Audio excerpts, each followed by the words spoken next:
Another Division 2 video. If you happen to be new to the channel, ground and pound that like and subscribe button, and don't forget to turn on post notifications so that way you know each and every time I go live or post a new video. But anyways, I just happened to stumble across these after, doing a little more in-depth research as far as skills and talents wise. And since I was a Pred player in Division 1, guess what? I found Pred in Division 2. It's not quite the same, but it's still just as effective. And we're going to hop right into it. But before we do, we're going to go over the Demolitionist talents because they do play a factor. Let's start with the first one. Increase burn resistance by 20%. The fragmentation grenade deals damage and causes targets to bleed. Armor kits repair 70% damage and boost weapon handling by 100% for 15 seconds on completion. An additional 30% repair occurs. Now, I haven't fully optimized everything. I still have a few to go, but these are what I have so far. Explosive kills drop a signature ammo for 40mm grenade launchers, except when caused by the 40mm grenade launcher. 15% increased submachine gun damage gives the Demolitionist a nimble close range alternative. And then 15% increased light machine gun damage enables the Demolitionist to lay down heavy amounts of fire.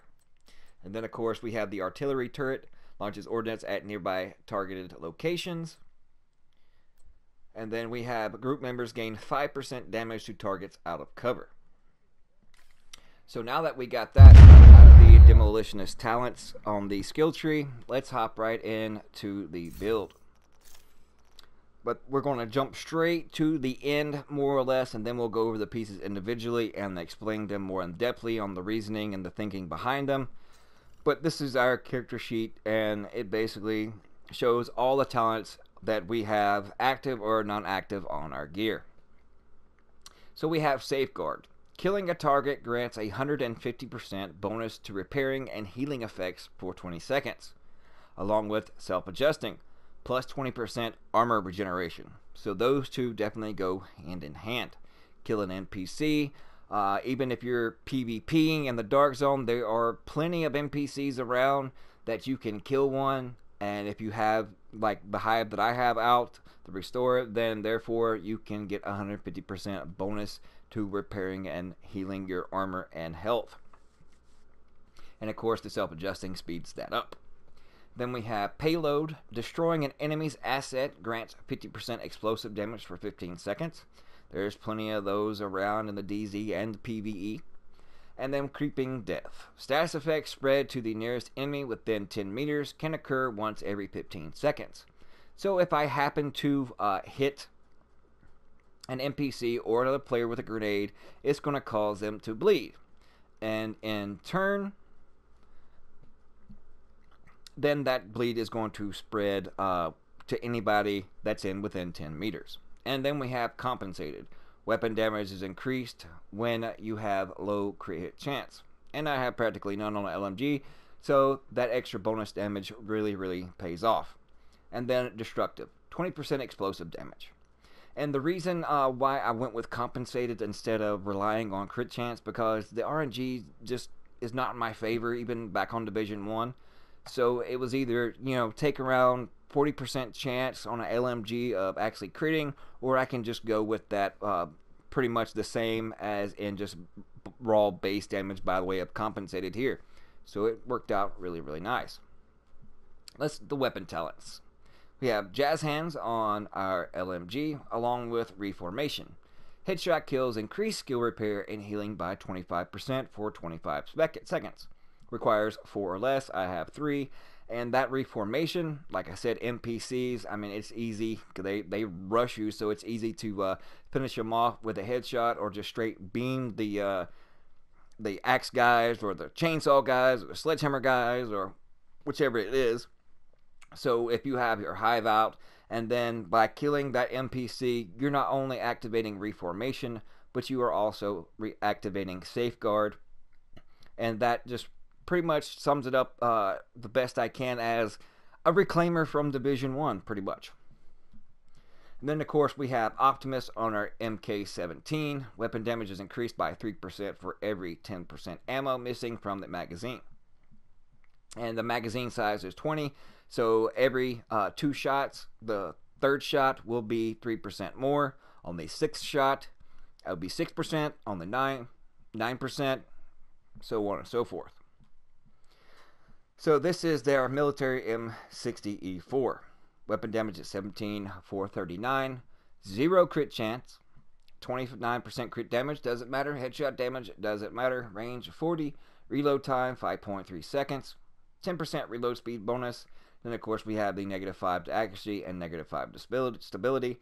And it's still straight beams.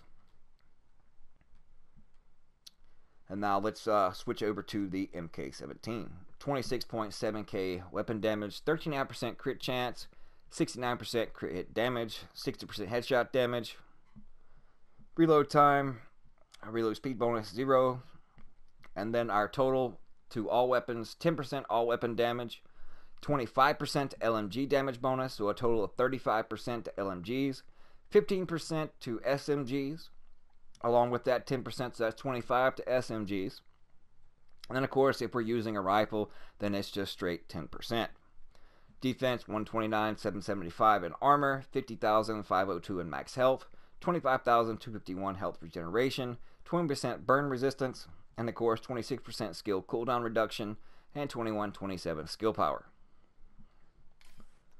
So, basically, all that sums up to all the talents that are on both weapons and gear. Now, if you don't like rifles and want something up close and personal, then the P90, I want this talent on the MP5, which is Saddest. Deals 20% weapon damage to bleeding enemies. So if you hit them with a grenade and rush them, then your SMG is going to do 20% more damage. And the LMG is basically mid to close range, but it all depends on playstyle, so that's why I included a rifle, because I know rifles and LMGs, along with shotguns, and I know there's a one-shot sniper out there, but hopefully, you know, you won't really need too much because you're just going to be blowing the crap out of them. And that is 3-piece Providence. With the 3-piece Providence, you get skill power, health, and weapon damage. The attributes are the cooldown reduction, skill power, crit chance, and of course the safeguard. On the knee pads, we have 4947 bonus armor and the 20% explosive damage. And on the holster, we have health and cooldown reductions. Instead of the 6947 health in an ideal perfect world, if I get this more or less the same setup, then I would definitely change this out to armor instead of health. Now we are utilizing one channel light industry just for the 10% explosive damage, and since we have the 20% destructive explosive damage on our knee pads, that's a total of 30. And then if we activate the talent on our Petrop defense, which is payload, if we destroy an enemy's asset, then that's an additional 50% explosive damage for 15 seconds, for a total of 80. We automatically have 30% explosive damage on top of what we already have, and then if we happen to activate this as well, then we get an additional 50%. And also on this chest beat, our attributes are 720 skill power, crit hit damage, weapon damage, and health. So basically, just with the M60 accompanied with the talents on the Petrop defense, utilizing the Hive restored to be exact, then as you can see, we get 101,065 base, 20,213 a second, charges 25. But then keep in mind, if we do kill an NPC, and just killing NPC, not even shoot him in the head, then that will activate killing a target, the safeguard. Killing a target grants 150% bonus repairing and healing effects for 20 seconds.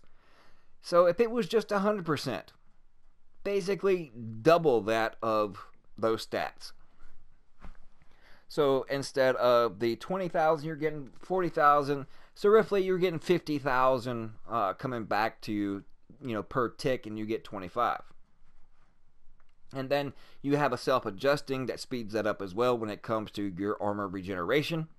So hand in hand, just by those talents and pieces alone, you basically have a reclaimer. Now, if I just wanted to sacrifice the 10% explosive damage along with the creeping death, which is the status effect spread to the nearest enemy, which is the same thing as basically shrapnel with the bleed on Predator's Mark in Division 1, then I can switch that piece out along with this pair of gloves to these right here, and that is for the kneecap talent. Shooting an enemy in the leg has a 10% chance to apply bleed. Now, we all know, when it comes to NPCs, this is definitely good for PvE when you have all this accompanied together. So if you can make them bleed by shooting them in the leg or hitting with a grenade that causes the bleed status effect, if you use an SMG and want to, rush them up close, then I've sat there and pegged, even from afar with the MK17, in the kneecaps or the toes or whatever I can get a hold of that's sticking out, apply the bleed status effect, and then turn, use the status talent on the weapons to get the additional 20% weapon damage. So it's basically Predator's Mark in a nutshell, just a smaller version of it, not the 6-piece classified version, but more of the 4-piece bleed from Division 1. And then, of course, we have the Reclaimer with the talents on our M60, and, of course, our backpack. And then a little bit of Tactician, just because we do have a little bit of skill power by 21-27. It's like in the mid-range of skill power. I'd say the low mid-range of skill power.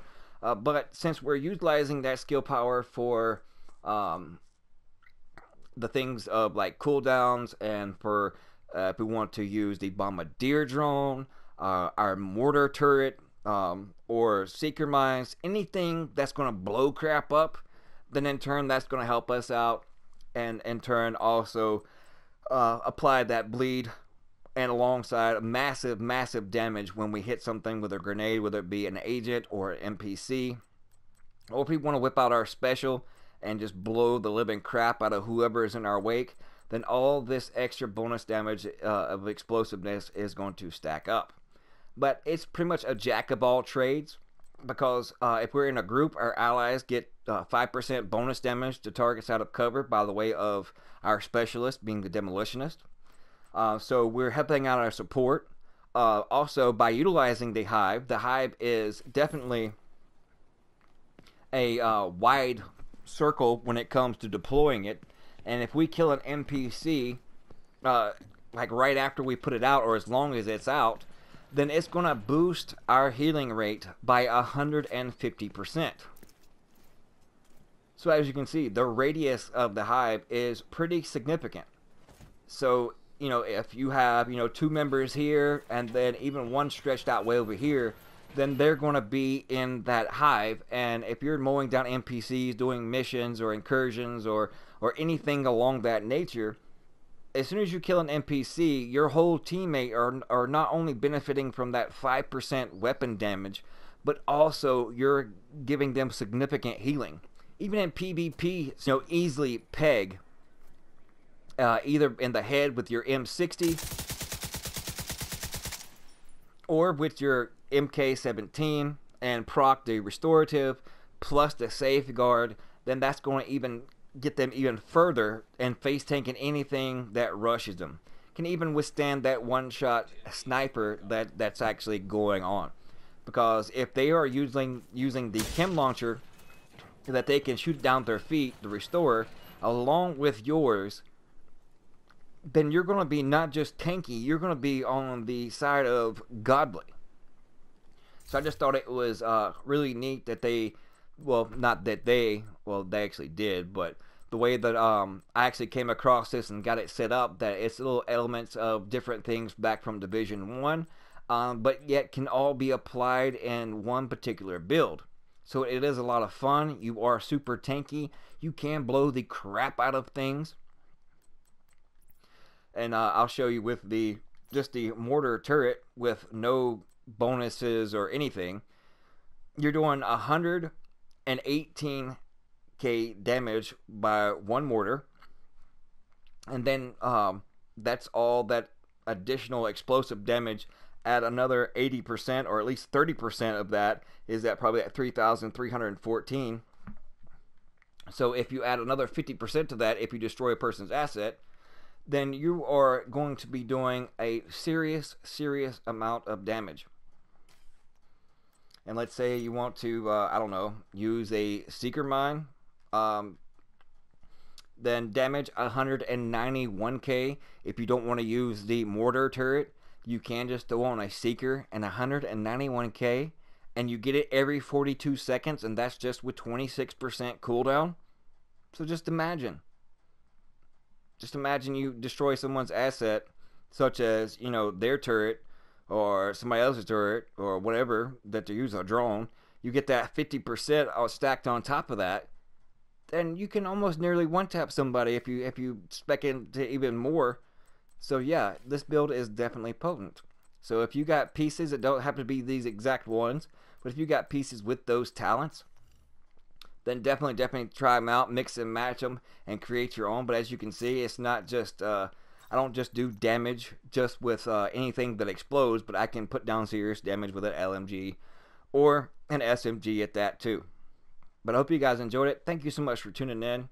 I'm just on the grind, waiting for tier 5 to drop, and just, you know, enjoying the content. I hope you guys are too. We'll see you fudging later. Now I'm gonna go fishing.